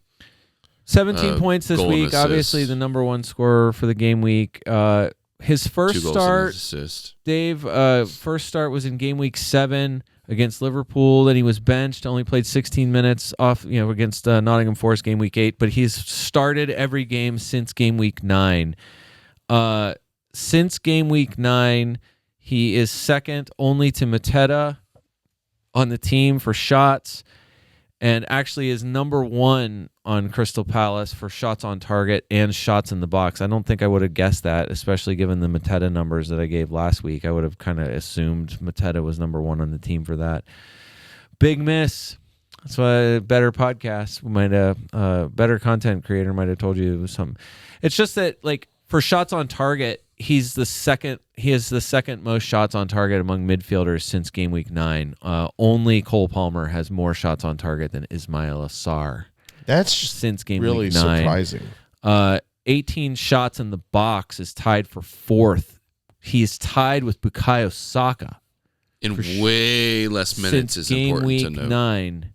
Oh, okay. Well, that's... Since game week 9, tied with Bukayo Saka for shots in the box. He's had 5 big chances to score, which is pretty good. 10 chances created, which is also pretty good. And 4 big chances created, which is tied for 4th most among midfielders since game week 9. And I would just say again, FPL Radar, find them at FPL Radar on X. Just a really nice little graph there about the Crystal Palace non-penalty XG and how their attack has improved greatly since game week 10. Basically, game weeks 1 to 9, the Crystal Palace non-penalty XG was less than 1 in almost every game. Since game week 10, they've had a non-penalty XG much closer to 2, and they've had multiple games over 2 for their non-penalty XG, which is a significant improvement. Like we said, part of that is Munoz. I think it's Eze just being fit and playing more consistently. Right. Mateta, like we said last week, Mateta kind of coming on here. So they seem to be putting it together, and Sar is in the middle of, now this is two I can get behind that info. For him. They're climbing the table. They're up to 15th. Do you guys like victory lapping your... This is more like a FPL content question. Do you like victory lapping when you make a call? No. You had a couple that sort you of. didn't. No, okay, look. I think it's important when you come out and make bold statements, people can easily shoot you down when you miss because you're not going to hit all the time. I think it's important to acknowledge your big misses, but there's times where this pod especially has made certain calls that maybe other places wouldn't make, and we had the information to back it up, and they were right. And I mean, I think it's worth discussing sometime. Well, just that. Why do you have one you want a victory? No, lap? just that there's victory no. lap. Let's hear it. No, it's not about my own or any of ours. It's just that there's a content creator that it's people really. I think typically like the guy. Okay. Just that this week he had slam made. us? No, he had made a call on SAR ahead of the game week wow. last nice. week. Good for him. And was not the only person who did, but there are But he not was a lot. I mean, vocal? obviously Yeah, not. There's a no lot way of there's people a lot really of plug. good right. one though. So kind of did that a little bit, and I just hope he I'll doesn't give have him a that falling one. out with the manager like Rashford did for me on my nice call, and then now I had to apologize. I think it's more of like I don't know. You're talking about a lot of people. I think that seems to be more like that to me seems like the bigger point. Like you're talking about a lot of guys. So like, which ones are you like? And also, did you buy the person? I agree. That's where I bought Brennan Johnson, right? Like, and now I've sold him. It's been the question. It's the question of this podcast for as long as we've been doing this is, do you own him? Did you own him? Did you buy the guy? Right. You said all the numbers about him. Right. Did you get the guy? Right. I get you can look at you can tell me all of his non-penalty expected goal involvement. You can tell me all the numbers on it, but did you actually pull the trigger? Did you get the guy? And you didn't. And so like maybe you can say, "Hey, I plugged him. I was one of the only ones." And it's like, well, good for you. You didn't buy him. You didn't buy him. That only goes so far. I agree. All right, let's move into night moves. I've talked about my moves. Do you want to know about them? I have made on the pod moves. Oh, you did make them. Holy crap, I did. Dave. Brian, You did your -8? Brian talked me off the -8 that I was going to take. Okay. He talked me into keeping Cunha for one more week. Okay. And then I still found a way to take a -8. Good for you. I kept Cunha, though. Cunha. So, Kai Havertz out. Isak in. Okay. Kind of a no-brainer. Which we didn't talk about, but great move. Like it. Kind of a no-brainer. No, I feel like the Brennan Johnson out. okay. Ahmad in. Ahmad Diallo in. Okay. May or may not, Brian, you said it, may or may not be a good decision. We'll find out. And I'm not doing that because Brennan Johnson has been necessarily bad. No, not at all. I want the guy, I want the Yeah. midfielder playing in a striker position, Yep. a guy who's red hot, and I don't know if stinking Brennan Johnson's starting a freaking game. I think he will. I would imagine. Yeah. He And starts. point, I yeah. imagine he starts against Liverpool. I agree with that. All right. You're right. And then you guys are going to absolutely love this. Kanate has been, I've been holding on to him, and you said he's not coming back till February. So at this point, I'm like, okay, I've got to go. He's got to go. Mazraoui now has a yellow triangle, and I don't want to. And I have a Everton defender named Tarkowski who's kind of rotting. Who? Yeah, exactly. Wow. And I've had him for a while. Yeah. I've actually got a few clean sheets out of him, but yeah. I got a clean sheet out of him this week, unfortunately. Did you start him? I did. Again, I had no choice. So, Tarkowski and Wan-Bissaka this week. it's so stupid. How is this possible? That's why I'm number one in the mini league at the moment. Because of stupid moves like that. That's But awesome. Tarkowski's playing Chelsea this week, so I don't want to start him. So I'm like, I got to do something with Kanate. So as I'm looking at the Nicola versus Anthony, and I realize Anthony has 3 of the next 4 games at home, and Nicola has 3 of the next 4 games on the road. And so even though I took Nicola in the bet, I bought Anthony Robinson. So I knew you guys would love that. And that's why, and I only did it. I only did it. Gosh. I really don't like taking a hit on a defensive player, but because they're playing Southampton at home, I felt somewhat. You should get and my other transfers, Isak at Ipswich and Diallo home to Bournemouth. I like all 3 of my transfers who they're playing and where they're playing them. Although Isak's on the road, whatever. But Diallo and Robinson are at home. So even though it's in -8, I don't think it's going to crush me. For what it's worth, Dave, Mazraoui is currently on a yellow triangle for a knock, but all the reports are Not he serious. seems fine. Seems fine. It Right. was. I think the concern was it sounds like he had maybe gone straight to the tunnel on the injury, Right. which you never No, want yeah, to never see. good. Seeing But that. manager said it was more. Scans came back. No, just that it was Oh, more okay. about like we just have a lot of we have a lot of matches. Okay, got you. So, So anyways, he should be fine though. Shouldn't Start- miss any time. starting Okay. this week, then Onana, Timber, Wan-Bissaka, Robinson, Diallo, Saka, Salah, Palmer. I had a substitution issue here. Do I start Enzo at Everton or Chris Wood at Brentford? You start Chris Wood. And I'm starting Chris Wood, Yeah. and then Cunha at Leicester and Isak at Ipswich. So I got some good matchups this week. Yeah, I there is think some good matchups Captain there. Salah, Vice, Isak, and I feel like I got some good matchups this week. I'm hoping for a big That's good. score because this last week, I mean, not many people. I had 47 this last week. But that's probably a little bit below average. Probably, I can't remember if only there was a way I could actually see that, but didn't love it.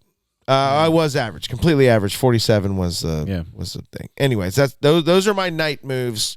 Travis, what say you? I got a lot of problems. I'm in free fall right now. Sorry. Yeah, it's been really great. I lied. I've really Tarkowski enjoyed- was on my bench. Was he? I lied. Well, Sorry. I'll give you credit for it anyways. I own a lot of people I shouldn't own. I have a lot of triangles I need to get addressed. So in order to actually be able to field a full team, I am moving my enabler Swarme from Leicester, Say someone that we what? could never say. Nice. He's on your Uh, team? He Yeah. was, Wow. but it was enabling. It was just a cheap Okay. guy that was playing Yeah, a sure. bunch. Now that Rude's come in, he's not playing. Gotcha. And so I need to move him anyways. He was Yeah. just an easy 2 points You've if I got to needed move it. that guy. So I'm moving to Enzo Smart. for fixtures. But I have more long-term issues to solve. So I need another cheap midfielder. And so I'm going to take a punt. I'm going to take a punt on Iwobi. I feel like his fixtures are the way to go. 3 of the next 4 at home. For I like that. For what it's worth, too, last 4 games. I mean, if you want to just take the general time frame for form, he's got 31 points in the last 5 matches. Sorry, I should say. Hey, So 5-game week. I would love to have had that. 31 points, which is the same number as Bruno Fernandes. It's 5 less Yeah. than Sarr. It's 7 less than Ahmad. So, and I think Ahmad's 13 kind of props up that. Right. I agree obviously with that. That's a Yeah. boost. It's Yep. not like Fair. that's a huge leap with you. from where he was. So I feel like Iwobi's been more consistent than most within his price range, and so that's where I'm putting my money. Yeah. But I only have the 2 moves. I'm not going to take a hit this week. I probably should take a -4, but I need every freaking point I can get. So I'm going to try and stop the bleeding with these 2, put a little bit of money in the bank, and then get ready for next week to start moving again. By So the that way, I can- only have one dead player at the moment, and that's my backup goalkeeper. that's Okay. nice. So we talked about that a little bit earlier. Going into the festive fixtures, I think it's Yeah. best to pretty much have a full bench. yeah, I think I'm going to end up captaining Salah again. Away at Tottenham You isn't a think? great place to do it, but What? I think that's the way to go. So Bro, come on. everyone's going The to. only thing that's going to happen when the Spurs come off a huge win, 4-5-0, they absolutely are giving up goals the next week, and you'd I don't know expect what as it is. much. Look at the score sheet. I'm looking at what they did last week, and it doesn't make sense, and I don't think they can do it again. So I'm throwing the form guy out there and saying There's not one. Dragonson's going to chop somebody, and he's going to score a penalty There's at least. not one FPL person or Liverpool person who wouldn't take a 4-3 Liverpool win at Spurs.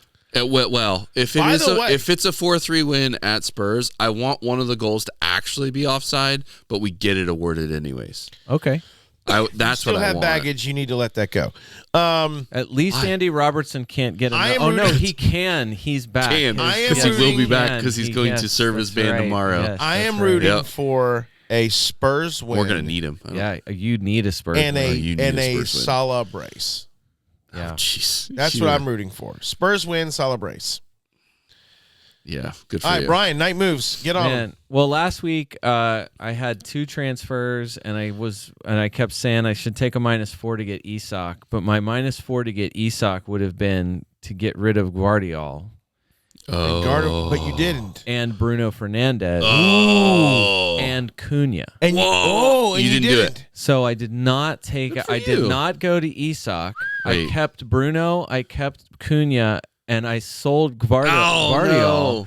because I realized I had 1.3 in the bank, and I was like, "Well, heck, I have enough to go straight from Guardiola to Trent Alexander-Arnold and make it my one transfer." So this is a no-brainer. Get out of this garbage Manchester City defense and get into a real defense like Liverpool. Oh, no. And then obviously I'm watching Guardiola's header like go straight into the back of the net, and I'm like, are you serious? He's their best offensive threat, bro. Because it's after, or it's as Liverpool's conceding like in the first 2 seconds. And so I'm like, of course it is like this. And then Trent gets, nothing, whatever. So Sad day. Trent, I still have Trent. I still have 2 transfers. I have Ryan Aït-Nouri.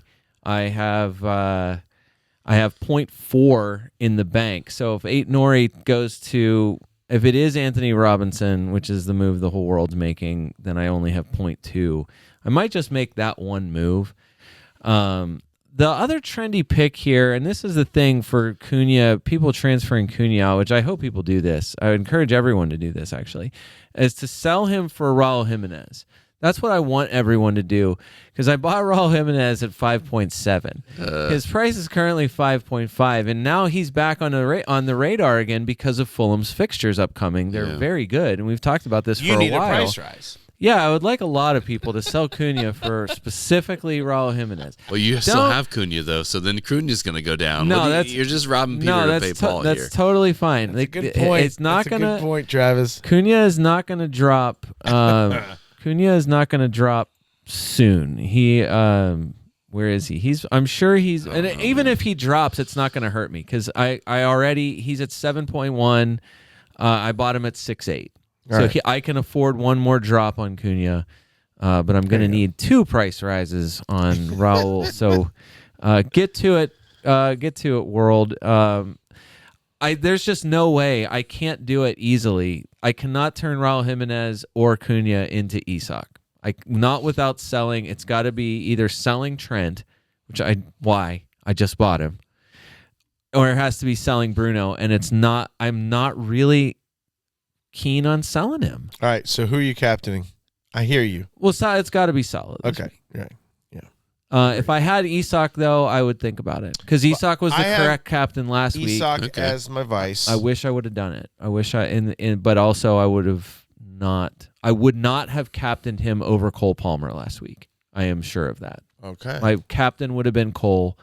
My vice captain would have been Isak last week.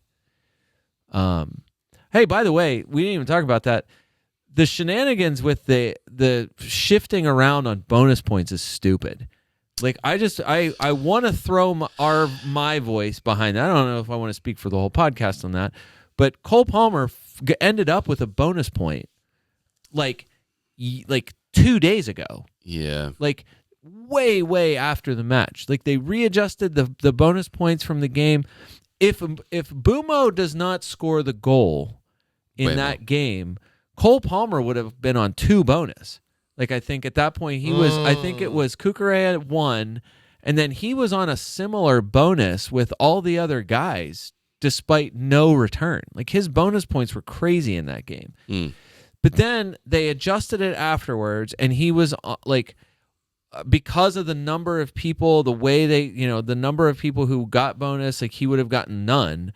So that's why he was on a flat 2 for a while, and then it adjusted where he ended up with 1 bonus. So that's why like the gap between him and Salah ended up being basically like it was a 6-4 or 5-3 5-3 or whatever it was. Like it 5-3. was right. It ended up not being that huge of a like a gap. Like obviously Salah's assist like pushed him over the top for the game week. But either way, it was a late adjustment to bonus points. Like this, all of this scoring nonsense, and like there's like you can find the content out there too about James Madison himself tweeted at official FPL because of his intended target on the assist, and they changed it for him. Like it ended up changing his pass to an assist, and I think it's been since then has been taken back again. I like all of this like What? after the fact adjustment, like it's Retconning dumb. all the How have points. they not like? How are we this many years into this game and they still cannot nail down this product? On the field, whatever. Like you can, Let's be honest, it's kind of consistent with on the field too. Yeah, Brian, don't bite the hand that feeds. I'm just saying. You're getting close to Weeby territory. Yeah, that's the reason why I'm.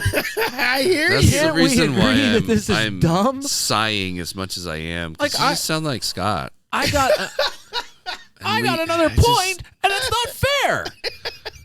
I need to. That was pretty good. High. That was, I was know. almost high enough. I need to go. but it up. was, and it needs to crack a little bit. Yeah, I need to go up higher. Well, listen, when Scott would go on his rants, he was rarely wrong. I will say that. Anyway, I just You're such a hater. I just want to say he doesn't listen to this. He never would. Please don't play my impression of him. To him, you got it. Please don't. No. I'm gonna. No, don't. Please don't. Do it. You do realize I'm gonna post-produce all this, I'm and asking you. I'm begging you. Do not. all you're doing is doubling down I don't need him. on what we do.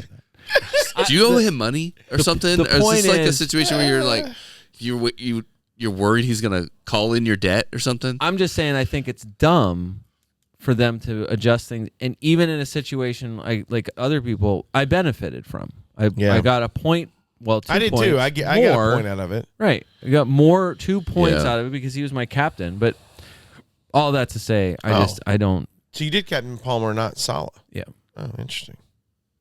yeah. I wish I had captained someone else. Sorry. All All right, right, cool. that covers night moves. like a lot of people's And captains. hilarious, funny joke about Salah I all around. intended to transfer in. Travis, you said Salah as well, correct? Yep. Okay. Because Because I said I think, and you don't like me thinking. all the right, correct move. All right. Is that it?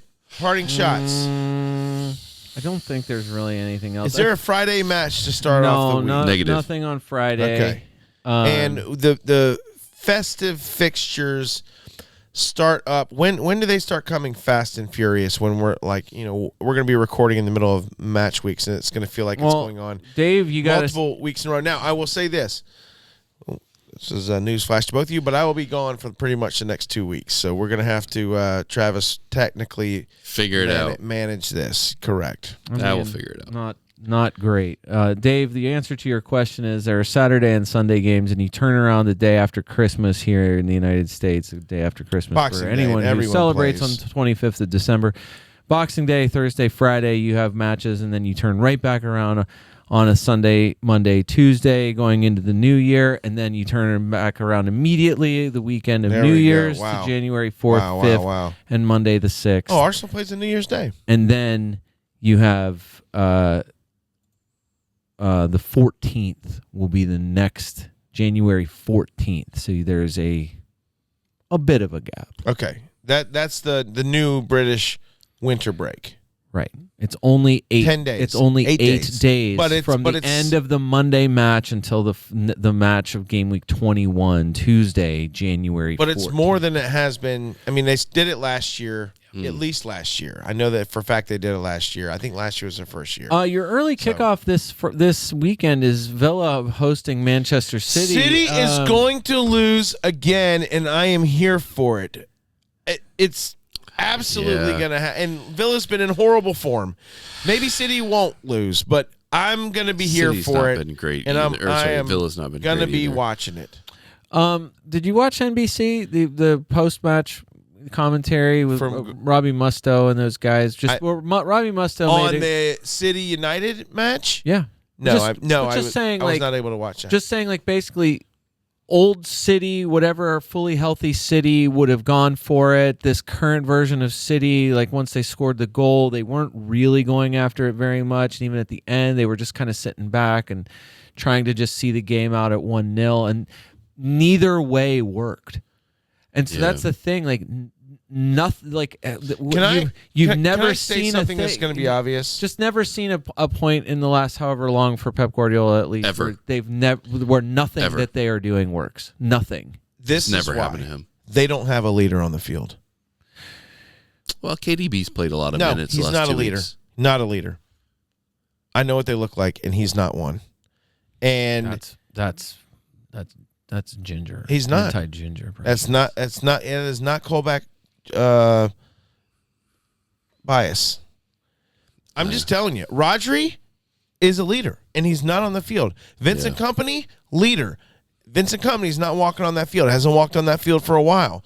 And I think they've had a history of having someone, Yaya Toure, not walking on that pitch. Even Aguero. And I wouldn't throw Aguero in there, but they've always had a Yaya Toure, a Rodri, a Vincent Kompany who has been the leader and held that locker room together. And, bro, I don't think that there's any. And without Rodri around. And so when you're in these downs, when you're in this tumble down, I think Gundogan is probably the closest that they've got at this point, and I think he might just be he's not strong. old.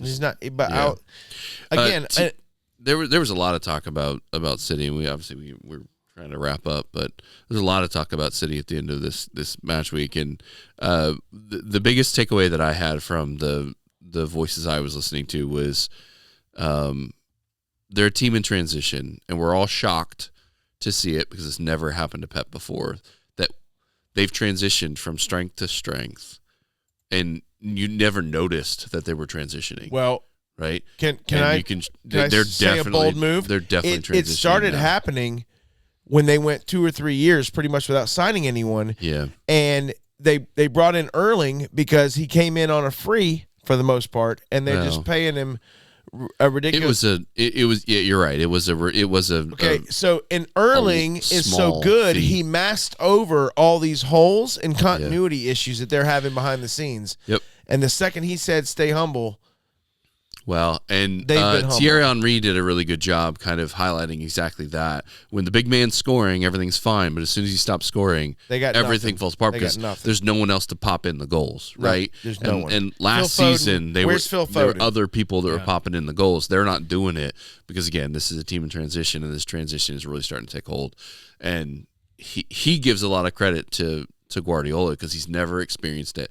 And for a manager to be in the game as a manager for as long as he's been in the game as a manager and win as much as he's won, and this is the first time never be in this type of a that position. he's ever been in this position. Absolutely deserves credit. Is incredible. Not a good spot for City, but it is incredible. So credit where credit's due. But they're in trouble. And you guys, all right. And I'm here for it. Early loss to Villa. Aston Villa clean sheet. You guys heard me Let's first. go. Yeah, well, make sure you victory lap that if that happens. I hope so. I will did the victory Brian lap and that. Bumo goal do anything for you guys this week? I'm still not.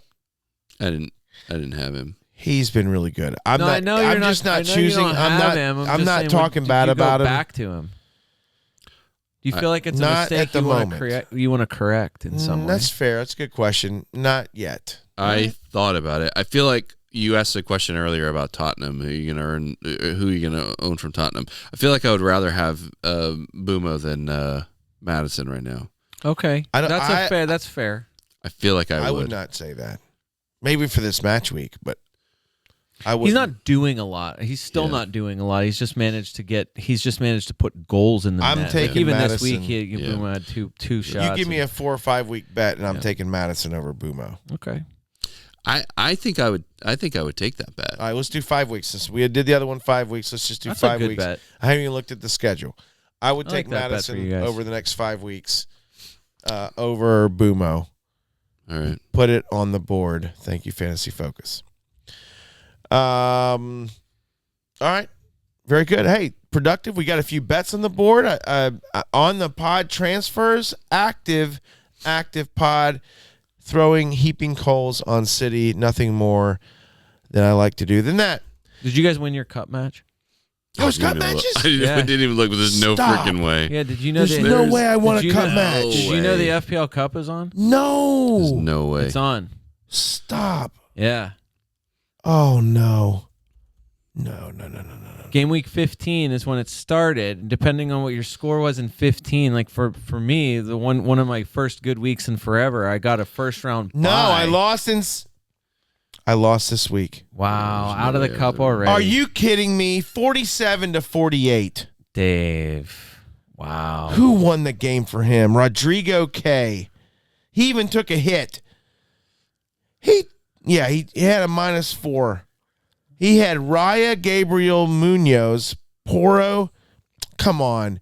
Jorginho for Brighton. Saka, Salah, Captain Salah, Palmer, Chris Wood, Nico, and Vardy. That's the team that beat me. Oh, he got beat by Jamie Vardy. Are you kidding me? Yet again, Dave bested by Vardy always is Vardy putting the party. screws to me. Daggone it, man. I've had a good season so far and losing the first cup. Gosh. That's lame. Did you win, Brian? I did win. Good. Because you had a decent week this week. I did have a decent week this week. I played against whoever Arnold 66 is. Do you know anyone Arnold? Something with the number 66? I don't. It's a guy that does not even have an Arnold or a 66 in his team. He captained Salah. Yeah, he had some. Okay. He benched Guardiol. He did get Pedro Porro's thing. He had Mbumo. But couldn't overcome all of the points that I scored.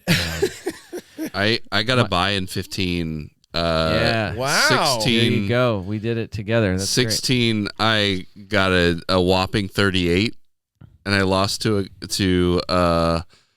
Ellie, Team B, who got a 41. great. Wow. I get that guy? Terrible. Hilarious. So I don't know terrible. who's on the team for this guy, but my opponent in the thing this week is Modric. Mudrick? Modric. You're playing Mudrick this week? No. Luca. No, Mudrick is banned. Modric with two little soccer balls. How do you get a soccer ball emoji in your I name? don't know. I like that. He's overall ranked 9,887,000. Ooh. So I have a better rank than I him. think you're gonna- That doesn't mean my team is better than his. Oh, what was Rodrigo's rank? That makes me so furious. So- I shouldn't even look. Why don't- go don't- look? Why don't- why It's do not this? gonna make you Why feel do this to good. myself? Don't add insult to your Oh yeah. I mean, I'm in the Oh. top 300,000, and that dude's 6 million. Awesome, strong I work, lost, man. I lost to somebody in 1.7 million, so it is. Anyway, All right, keep an eye on your on the FPL cup matches. Cup is on, and it's Go check your cup. You might have won. You might have lost. Hopefully, Yeah. you didn't lose like me by 1 point. That's terrible. All right, gentlemen, for the FPL America podcast, this is David Smith. Until next time.